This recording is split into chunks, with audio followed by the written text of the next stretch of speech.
Sini.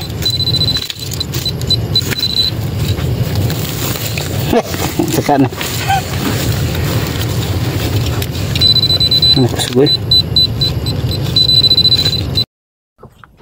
Nasa ilalim kami ng malaking bato ito.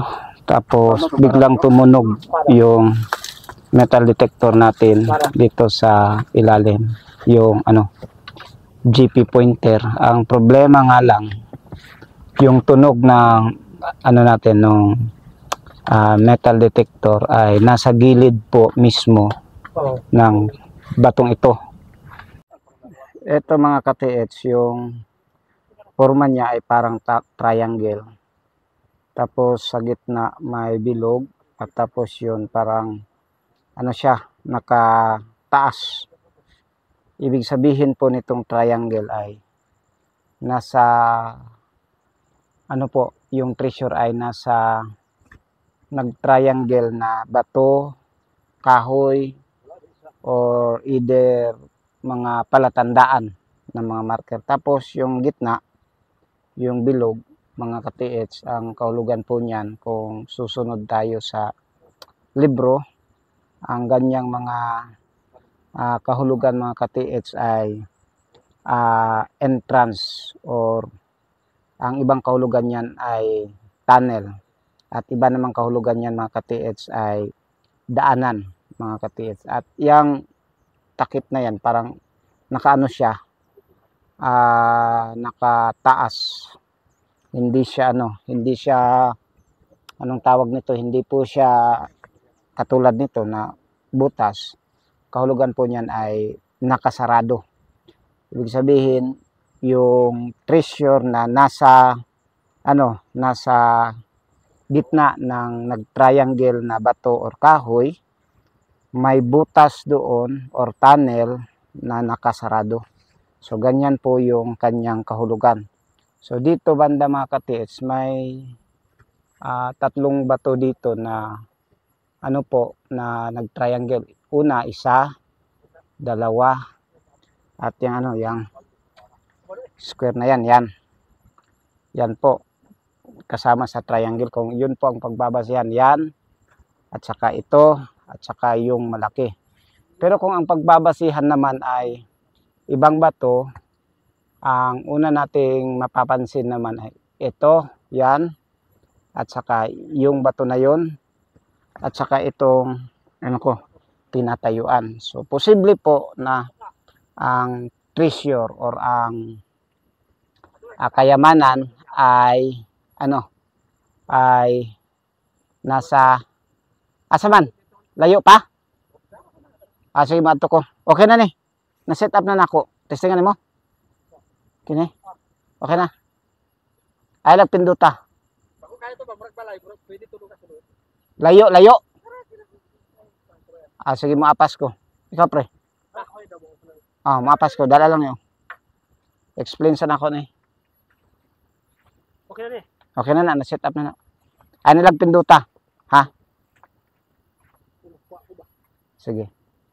So, ang posible po na ang treasure, ayon po sa mga marker na nakuha natin, kahulugan lang ha, ayon po sa libro, mga ka-TH, kung ang pagbabasihan po natin, yan, at saka iyang bato na yan, at saka ito, ang posibleng sentro ay yan pong bato na yan.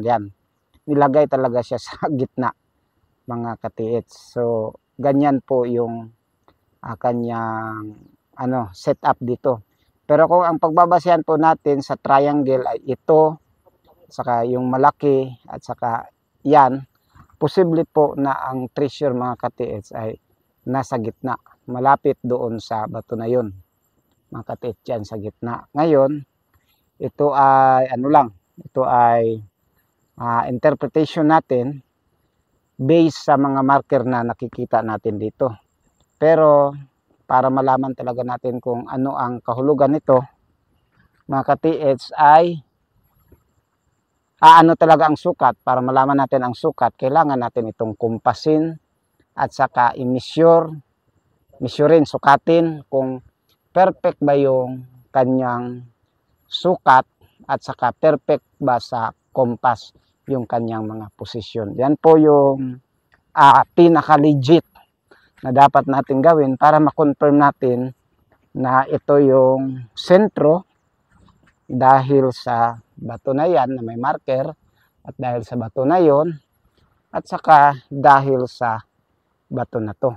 Pero kung ang pagbabasihan po natin, uulitin ko, yan at saka itong parang square, yan po.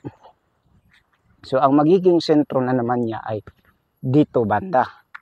So isa rin sa mga palatandaan siguro ng mga Hapon ay ito rin mga ka-TH na malapit yung sentro sa bato na to. So para makuha natin yung exact location ng tunnel entrance or ng hukay kung saan nakabaon yung treasure, ay gagamit po tayo ng compass at gagamit po tayo ng measure mga ka-TH para malaman natin kung ano talaga ang eksaktong location ng treasure mga ka-TH.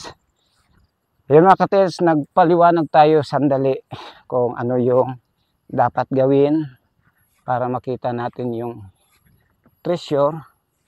Ngayon ay punta tayo doon sa itaas kasi nga po may malaki daw bato doon na posibleng may kinalaman sa Yamashita treasure mga ka-TH. Kaya next video ipapakita ko sa inyo. Tingog! So nandito na tayo ngayon sa malapit na malaking bato na nasa ilalim ng punong kahoy. Kusog ang tingog.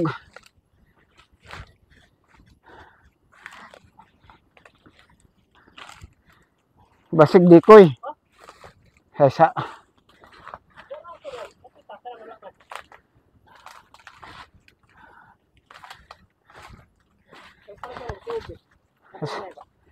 Asa? Hala. Puti ba? Ang banula man tiyo, palibot. Ada. Excuse daw. Wala ba sa banliyo? Yar na pitapon. Kasi nagbutang dire. Wait lang. Pwede bitin dire. Nakit flashlight bising pakan tag bitin. Nako. Wala man dito ba? Wala sa banula. Yar na pitapon.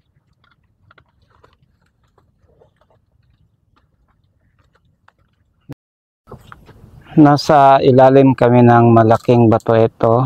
Tapos biglang tumunog yung metal detector natin dito sa ilalim. Yung GP pointer. Ang problema nga lang yung tunog ng natin nung metal detector ay nasa gilid po mismo ng batong ito. Ang problema rin kasi ang batong yan yung hinahawakan niya ay nakaipit kung saan po tumutunog yung ating metal detector. So posibleng inipit or nasa loob mismo, kasi para sa akin ito ay naka-block ginawa talaga itong pang-block yang bato na yan. Tapos dyan tumutunog yung metal detector natin. Kaya hindi natin alam kung ano talaga ang kahulugan. Pero talagang malaking bato to mga ka-TH ito. Malaki talaga siya. Yan mga ka-TH. So tumutunog yung metal detector.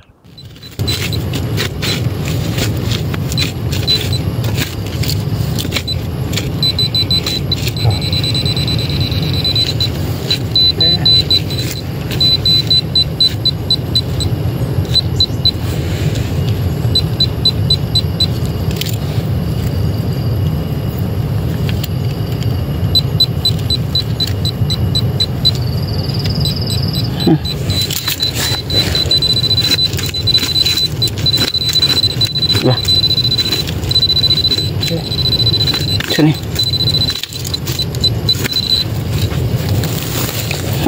Teka na. Ano ko sugoy? Usok ba no? Sug ba?